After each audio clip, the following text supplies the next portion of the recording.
let's talk about how do we as women cater for a man's vulnerability and feeling of safety in a relationship.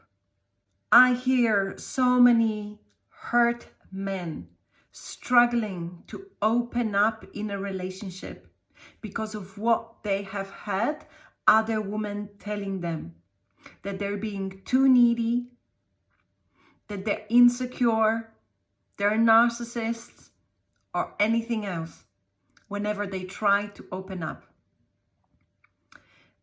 I believe we all need to heal.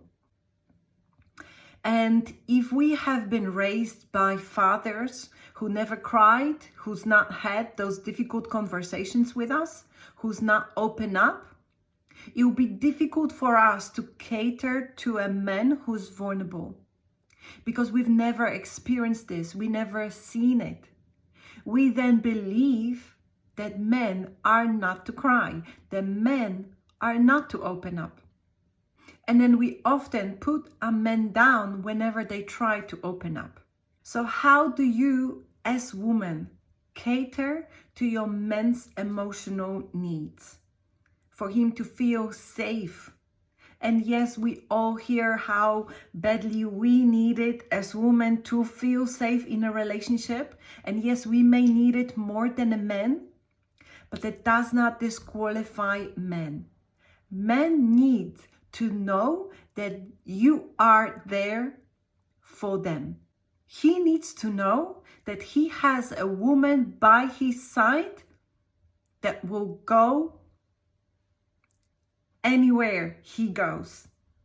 He wants to feel like you're there and you're going to be there and you're not going to quit on him whenever things are difficult. Whenever he is the one that needs emotional safety and security, and when he needs to have that woman that's on his side actually showing up. So how do you as a woman do it? How do you do it? Number one, communication. The Bible says that tongue speaks life and death. This man does not want you to judge him, judge his decisions. Whenever he made potentially a wrong decision, he does not want to hear, "I told you so." He wants you to support and love him. He may have time when he only wants to tell you how he feels.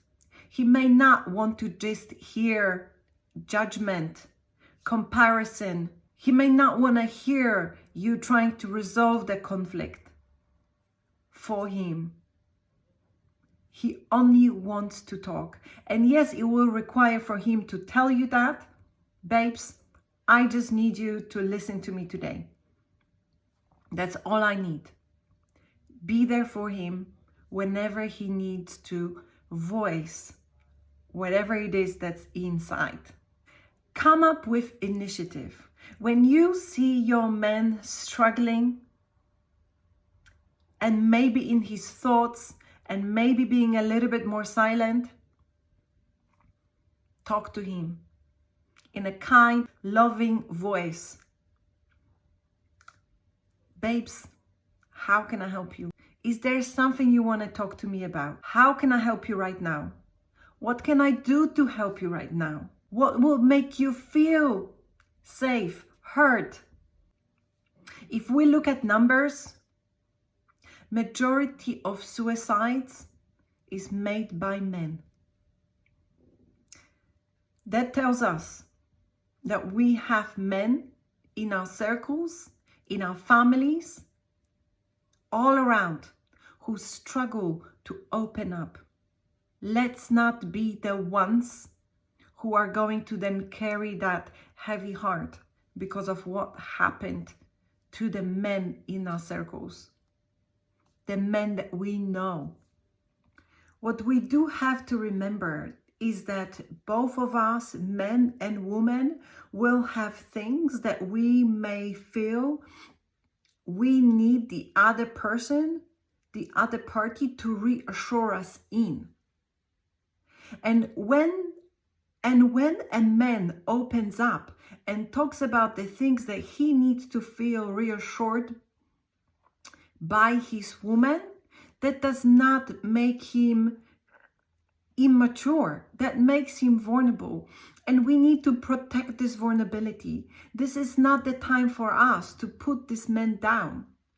This is the time when we create space for this man to open up and talk to us about the things that he needs from us.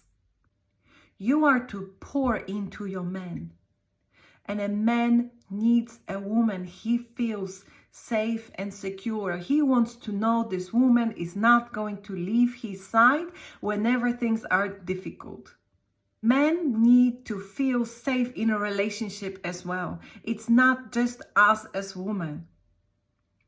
If they need to be reaffirmed by you telling him where you're going and who you're seeing, that's okay.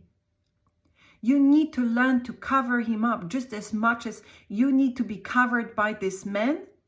This is healthy love relationship. These are not needy people. We're talking here about marriage. We're talking about creating a deep connection, and that requires vulnerability. So let's be careful not to kill a man's vulnerability. One of the things that often kills vulnerability for a man is when he is expressing his needs for intimacy, closeness, or when he's discussing his sexual needs and fantasies with his wife. If he sees that you as a woman are not even willing to discuss things like this with him, and you don't even want to hear his fantasies, he may struggle to open up about other things. So let's create this open space where men feel safe to be vulnerable and open to talk to us and bring to us whatever it is that's on their heart. Because we all deserve a relationship where we feel safe, when we feel covered by the other person. Stay blessed.